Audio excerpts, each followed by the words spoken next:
Hey folks, my name's Sheridan, and I have opinions on The Cure's 14th studio album, Songs of a Lost World. The Cure is an iconic post-punk gothic rock band that debuted their first song in 1978, then their first record, Three Imaginary Boys, in 1979. Led by now 65-year-old Robert Smith, the group maintained and steadily grew in popularity until 1985's The Head on the Door, which marked a pretty significant shift towards pop-centric arrangements and melodies, and really took off with their song Just Like Heaven on 1987's Kiss Me, Kiss Me, Kiss Me. Tracks like Love Song and Pictures of You are still massively spun among Gen X, Millennials, and Gen Z alike. They continue to excel both creatively and sales-wise with 1992's Wish, but since then have been relatively hit or miss with their output. Not including a live release of a Paris performance, the 4 records leading up to this one have ranged from decent to bad.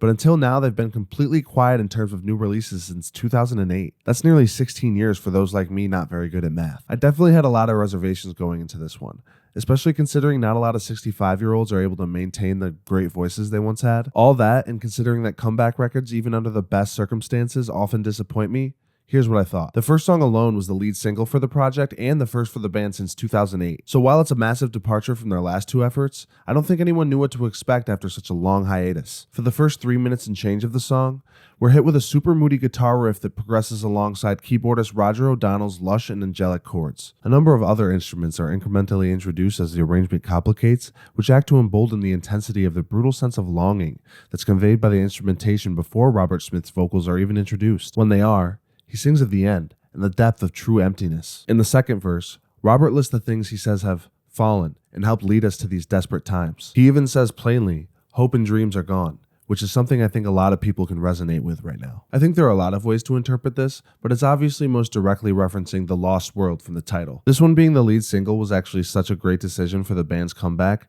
because it's so clearly one of the best songs in their entire discography and gives fans a tangible reason to be excited for the comeback instead of just relying on stale nostalgia. As layered and dynamic as the lead up is, the real draw as always is Robert Smith's vocals, and they're perfectly treated with reverb on the mixing side of things. He also somehow sounds as tight vocally as he ever has, which is something he's doing without sacrificing any of the raw emotion his voice usually carries. I love this one from the moment I heard it, and it's only grown on me more since then. So I was given good reason to expect great things going forward. The beginning of track 2, And Nothing Is Forever, is a euphoric switch up from the intro that features a really interesting melodic progression that feels almost Nintendo-esque, but in the most tasteful way possible. It takes almost 2 minutes for the percussion to be introduced, which definitely injects a burst of well-timed energy that the song wasn't yet lacking, but still definitely was ready for. When Robert's vocals are introduced, he continues to make it clear that he's preparing for the end. He begs for someone to promise that they'll be with him when that time comes, but he never really makes it clear exactly who he's talking to. While conventionally,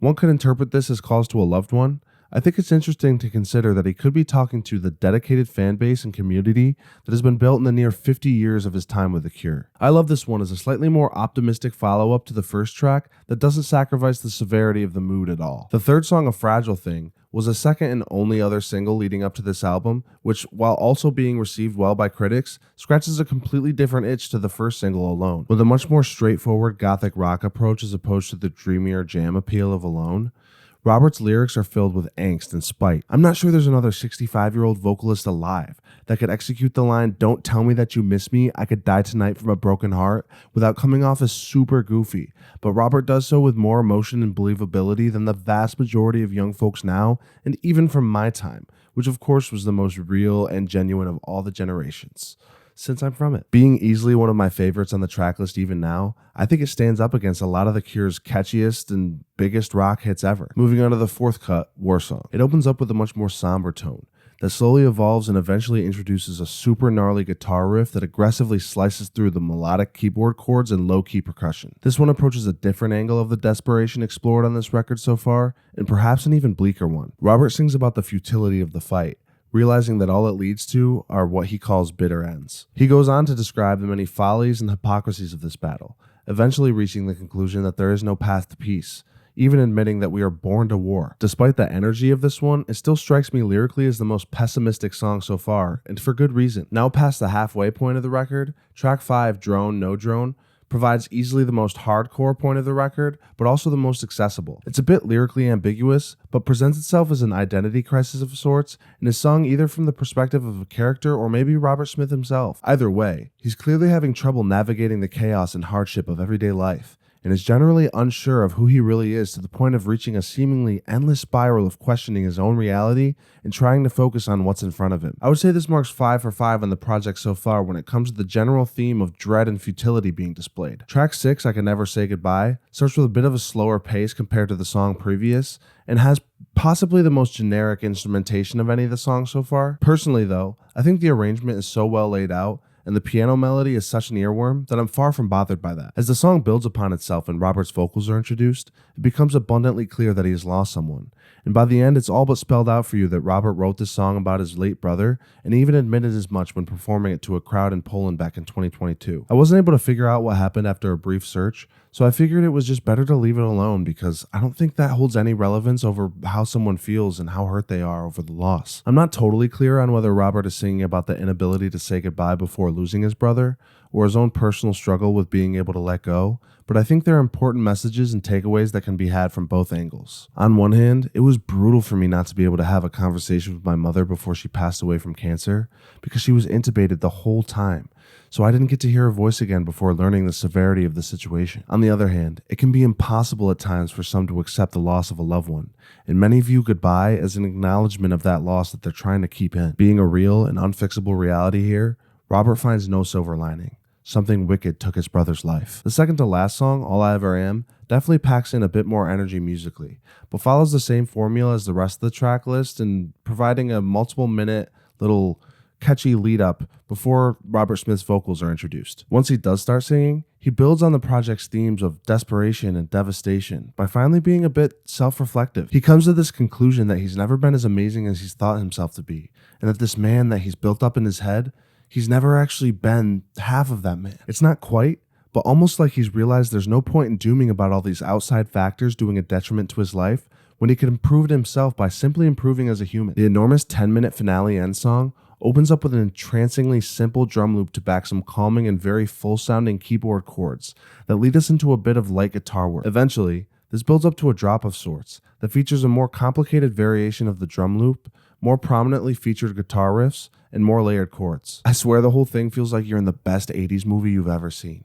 When Robert's vocals finally are introduced at around the 6.5 minute mark, he enters like a goddamn angel when singing about some of the most tragic and lonely circumstances. The first verse is about aging, and finds Robert reminiscing about his childhood, as he bemoans the lack of hope and dreams he has compared to when he was young. In the chorus, he sings, it's gone, nothing left of all I loved, it all feels wrong, it's all gone, it's all gone, it's all gone. No hope, no dreams, no world. No, I don't belong here anymore. This is likely a reference to the passing of not only his brother, but his mother and father as well. Not even knowing the backstory at the time, I seriously bawled my eyes out the first time I heard this song. The utter devastation conveyed both lyrically and vocally is heart-wrenching, especially for those that can relate to the content. So, while The Cure is a legendary band and Robert Smith is an iconic vocalist, there are a bunch of reasons why it's pretty surprising that they were able to really nail the landing on this comeback album to an extent that no one could have expected. For one, comeback records are rarely ever good anyway, but they really hadn't released a great record since 1992's Wish. That's 32 years ago for anyone like me not good at math. I can pretty confidently say that Songs of a Lost World has 0 misses, and that 2 of the songs probably compete for my favorite The Cure songs ever. Robert Smith is somehow also at his peak vocally at 65 years old, and it seems that his wisdom, heartache, and loneliness as a result of excessive loss have inspired a truly tragic sounding but also timeless and relatable record that is dripping with emotional sincerity. I also think the themes of despair and dread of defeat apply really well to current times, and if you ever want to just wallow in the depravity of the world, this is the record for you. To me, Songs of a Lost World is not only about the environmental altering that comes with growing older and watching the people you've grown up with and love pass on before you, but also the general sense that much of the world is beyond saving. The direction the world is going now is tumultuous and seems bleak. While there are times for optimism, sometimes there's no good answer. When it comes to death and absolute loss, there is no reconciliation. With all that being said, it should be no surprise that I've got to give The Cure's new album, Songs of a Lost World, at least a 10 out of 10. All right, thanks for watching, guys. That's my first 10 out of 10. I don't plan to be quite as strict as other music critics are. I give 10s if I think every song's great and I don't think there's anything wrong with the album. I'm going to give it a 10. That's just how I am. So please like, comment, subscribe. Let me know what you guys want to see. Hit the bell, all that good stuff. I think I might do the Cure tier list. So let me know if you guys want to see that, or if you don't want to see that. I'll probably still do it anyway, so whatever. But yeah, all that good stuff. Send the video to your friends. Yeah, see ya.